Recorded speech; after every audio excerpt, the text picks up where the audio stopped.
দেখুন, আপনার 2002 সালে নাম ছিল না, তাহলে এই জায়গাটা কিছু হবে না। জন্ম তারিখ দেখছেন, আপনি জন্ম তারিখটা ইংরাজিতে লিখবেন, মানে সংখ্যাগুলো সব ইংরাজিতে লিখবেন।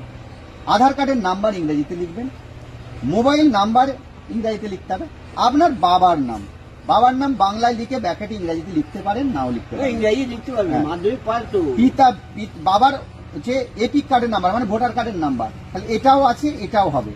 আপনার মায়ের নাম লিখবেন এখানে, মায়ের ভোটার কার্ডের নাম্বার, দুজনই জীবিত, তাহলে দুজন হবে।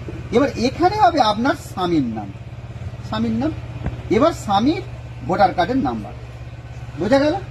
এবার আপনার বাবা ওখানে ফিল আপ করছে, আপনার বাবার এই জায়গাটা ফিল আপ হচ্ছে, এইখানটা হচ্ছে না, এই জায়গা থেকে ছবি পাঠাতে বলবেন বা গোটাটা ছবি পাঠাতে বলবেন, পাঠিয়ে এই জায়গায় যেটা লেখা থাকবে দেখে দেখে এইখানে লিখে বলবেন।